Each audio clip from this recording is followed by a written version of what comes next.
Welcome to a special episode of Salsidoparanormal. I'm your host, James Salsido, and tonight I'm continuing my review of The Twilight Zone, the original TV series. As always, you can find all episodes of the show along with links to social media and other ways to contact me at the podcast page, and that is salsidoparanormal.podbean.com. That's SALSIDO paranormal.podbean.com. Always happy to hear from you all, whether you have comments or questions or topic suggestions or accounts of paranormal experiences, whether they're your own or from others that you trust. Happy to either read those or have you join me on the show to talk about them. Thank you all for listening, whether you are here for the live streams on Discord, or if you listen to the podcast or YouTube feeds, or on the Troubled Minds Radio Network, KUAP Digital Broadcasting. There you can hear replays of 2 episodes of the show every night at 6 p.m. Pacific, 9 p.m. Eastern, right before Troubled Minds Radio comes on. And as always, I want to thank Michael Strange for putting up all my shows and having me on the station as well. And that's, of course, the host of Troubled Minds Radio. So if you'd like to support the show, there are different ways to do that. You can always share the show with others and rate and review it on your favorite podcast platform. You can find books I've written over on Amazon, paranormal fiction and nonfiction. You can also sign up for the Patreon page where, as often as possible, I put up 2 episodes of the show every week of true paranormal stories from the web, and that's available to all paid membership levels there. Or you can just make one-time donations through PayPal. Support is never expected, but always appreciated, as there are expenses in making these shows, from equipment to research materials to travel expenses, in some cases. So this is, again, continuing through the to review all the episodes of the original Twilight Zone series. Made it to the first 4 episodes so far, and get to at least another 1 or 2 today, and go from there. So thank you all again for listening, and sorry about the change in the schedule that has happened recently with none of the usual shows this past week. Had technical difficulties, and but so far they seem to be fixed as of now. So this next episode is, of course, episode 5 of season 1 of the Twilight Zone, and so it's about a businessman who is driving his car in the countryside on a summer afternoon in the year of 1959. His name is, so he's actually an advertising executive, Martin Sloan. He stops at a gas station to have his car serviced, and this is back when they had attendants and took care of multiple things, and he realizes that he's not too far from his hometown, which, of course, in the TV series here is named Homewood. And so he's waiting for his car to be serviced, and the attendant there says it'll be a while. And Martin decides to walk to the town to visit and see what hasn't changed there. And so he gets there, and he sees that it looks like it hasn't changed at all since he was a boy.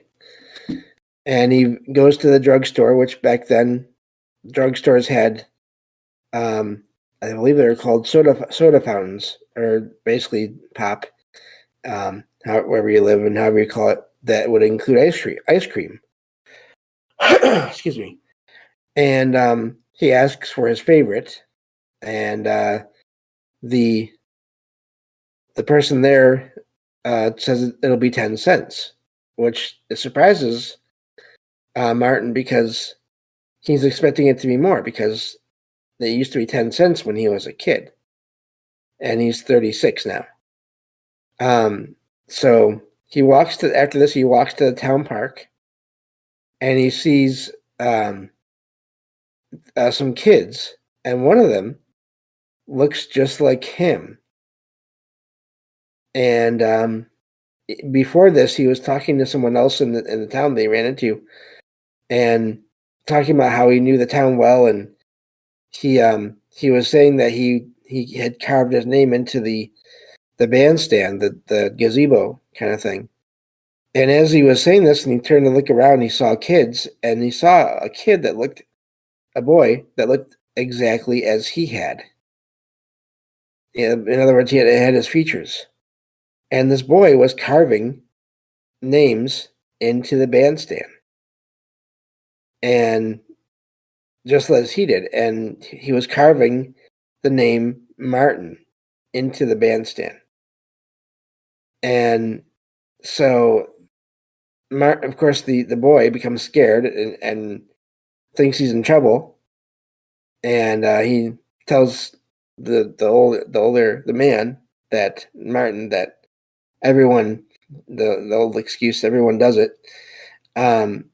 So Martin follows this boy home, and he realizes that boy was him, or a version of him, as a child. And he follows the boy back to what used to be his house, and is the boy's house, and sees his parents there. But it's his parents as they would have been back when he was a little boy. So he tries to talk to them, because he's thinking, here are my parents. They look young, but they're my parents. Of course, they have no idea who he is, because they have a little boy that has the same name. Martin even shows the parents his license and everything, and scares the parents so much that they sort of tell him off, and he ends up running away. He notices so he leaves the house, and he notices a boy. I think he goes back to the house a couple times, actually, so maybe he doesn't drop the wall the first time. But he leaves the house, because I forget, and I don't see anything in here about it. But he sees after leaving the house, he sees a young boy, a teenage boy, I'm sorry, working on a brand new Roadster is what I was saying, Star, because I saw the ST and the R. But a brand new car. And Martin realizes, because of the car and everything else that's happened already, that he hasn't traveled back to his old town in the present. He's traveled back to his old town in the past, to the point where it's 1934. And so he has no idea what's going on. And so he's confused and worried at this point, and he wanders around town and ends up at his former house again in the evening. And he tries to convince his parents again who he really is, by showing his ID and everything. But he's slapped by his mother, who doesn't know who he is, and rejected. And of course, it makes him drop the wallet.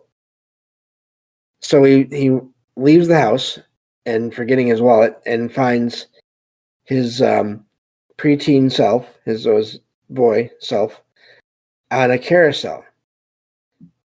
And again, he tries to explain to the boy that, I'm your older version of you. Of course, this boy doesn't know what's going on, and he in the act of sort of trying to talk to the boy ends up running away while on the carousel, and falls off of it and hurts his leg. And at the same time, Martin, the adult Martin, has this huge, massive pain in his leg, because the injury affects the boy version of him and the adult version, because he ends up having that injury or a part of it anyway, results of it, for the rest of his life. The carousel is stopped, and Martin tries to just tell the boy to enjoy being a boy while he can.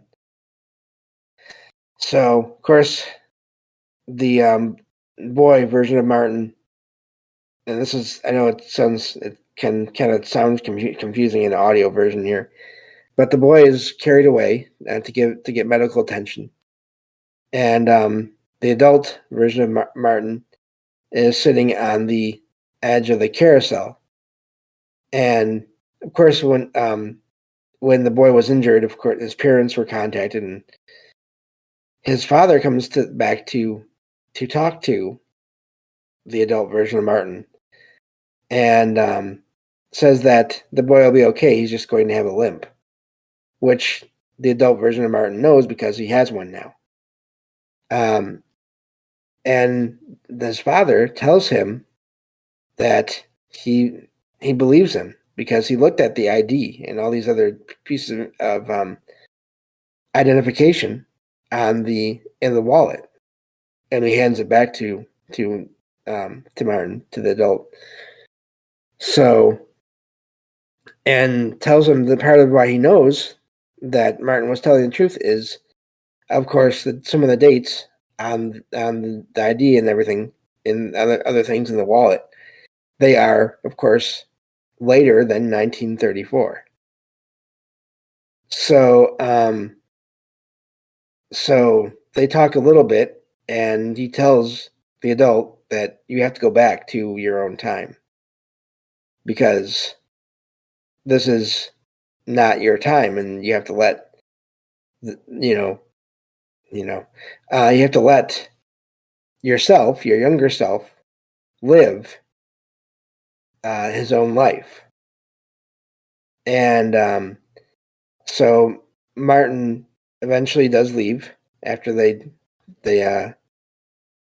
talk a little more, and his father does tell him he loves him and everything. Martin walks back into the drugstore and finds that it is back to his present again in 1959. And of course, at this point now, ice cream sodas, as they're called, are 35 cents. And you can almost write the whole thing off as maybe just something from the imagination, except he still has his limp that he got from that whole experience. And eventually he does go back to his car, and he drives away. And he's okay with being back in his own time, in his own career, which at first he was not happy with. And that's where the show ends. So you have the story of, is it time travel? Is it parallel alternate universe? I've heard that time travel, you can't really go back to what is really the past in the same universe. You can only sort of jump back in time, but when you do that, you're traveling to a different universe. So did he travel not only through time, but somehow through space or dimensions, and then travel back again? And of course, how did that work? Was it he did walk for about an hour to get to the town and then back? Was it somehow the exertion? Was there some, who knows? You hear about people, and this is the other amazing thing about this. There are accounts I've heard of people who have been traveling, who have found themselves in what appears to be, usually it's the past, a version of the past, where everything looks older or less developed, in an area where it was already developed in the present time. In rare cases, I've heard of descriptions of futuristic buildings and vehicles. People seeing those, people going, either seeing them from a distance or actually going there and seeing all these things close up, and then going back to their own time. But that's, if any of that is accurate, then that is definitely a connection between this TV show, which I really wonder now when the first accounts of similar experiences can be traced back to. And I don't think there's a way to find that out. I also don't think that it really matters all that much because I'm sure you can find accounts of that, of similar experiences, going as far back as you want. But I would just be curious as to. This is the other part of all these reviewing these shows, is I always wonder where the writers um, get their ideas from for these shows. Did they read or hear something? Did they hear? Did they know of an experience someone had? Did it just sort of form in their mind? And of course, then that gets to something I always wonder about, and I talk about this sometimes over on Troubled Minds as well, and they do as well. Where do ideas come from? Is it from some other level of reality where we're just picking up information from other places, other times, other dimensions? Is it entities that are sort of giving it to us or sending it to us? Because we do hear about that too. People have receive information and they feel like it's coming from some consciousness, but they don't know who or how or where. And others do know, or at least they feel like they know. So that's the other amazing thing. People that have contact with the sort of the traditional version of aliens in a way, or even spirits. I've heard of that too. Just the idea of some kind of a presence sending information directly into the mind of a person. So all those are amazing ideas. Excuse me. And I don't know how it works, but it's amazing when these shows and these TV shows, movies, and books, video games, excuse me, all these different things, I always wonder, where do all the ideas come from? I think I've said this before. I do write fiction when I can, here and there. And when I'm really into a story and it's really going well, there are times where it feels like I'm not really coming up with ideas myself. It's like I'm picking up on what has happened or what is happening somewhere else and just sort of describing it as well as I can. And I know that to some people that might seem impossible or crazy or whatever. But when there's been a couple of times over the years, not often, but just a couple of times here and there when I was writing, and I felt like I'm picking up on something that happened somewhere else. And this part of the story is real somewhere. And that's an amazing idea. I mean, how does that work? But again, so that's sort of off on a tangent there. I'm talking about that. But I think it is connected in a way. And really, we don't know exactly how the mind works or the brain works, or how I've heard that, time is also not as linear as it seems to be to all of us, to humans. And since I only have a few minutes left here, I'm just going to sort of talk about that for a minute here. There's not enough time to review another episode, but as I've said before, I'll never forget this experience I had where I used to walk to this restaurant and meet my family there once a week. And I knew how long it took to get there, to walk there. And I didn't walk in the winter. I only walked there when the ground was clear and everything. But it always took 10 to 15 minutes to walk there. And it was never less than that. I can't remember any time. And all the times that I walked there over several years, I can't remember a single time where I got there in less than 10 minutes, right around there. Well, this one day I was walking, and the other weird thing about this experience is I did something I normally don't do when walking. I kind of zoned out. I kind of just went into my own mind somehow and did something. I don't know. So something happened. Excuse me. And I sort of just zoned out, just kind of went into a trance or something, which I don't like to do because I'm legally blind. So when I'm walking, I like to be paying attention to everything that's going on. I mean, I do walk. The path is all side streets, so it's not like it's ever really busy. But cars do still come through there once in a while. Sometimes a few cars. So I don't. I'm always paying attention when I'm walking. So I don't know what caused me, if anything, to go into this daze this one day. But I did, and when I came out of it, I was almost at the restaurant.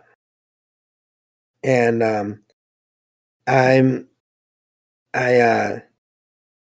when I got there, it was I was thinking, well, this is good. I'm probably here right on time.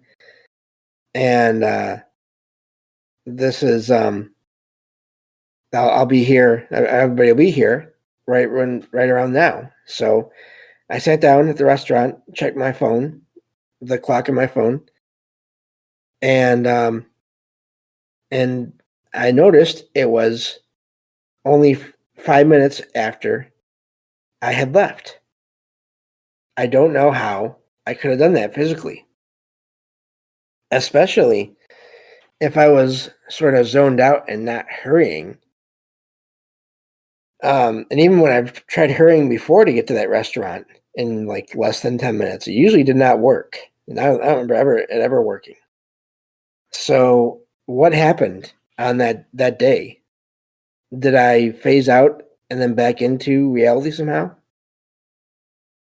If someone saw me, would they have just seen a blur of color uh, going in the direction of towards heading towards the restaurant there?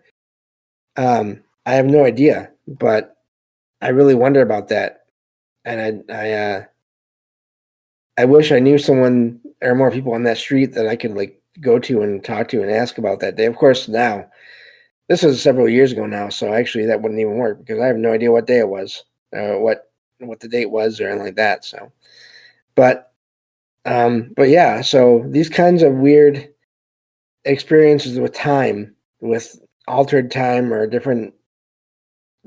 time passing in different ways, they seem to happen to people, not just me. Plenty of others. I may have to do a whole show on time. I think I did a whole show on time anomalies at one point a while ago. So, but speaking of time, that's all we have for this episode. Thank you all for listening, and I will talk to you all on the next episode of Salsidoparanormal.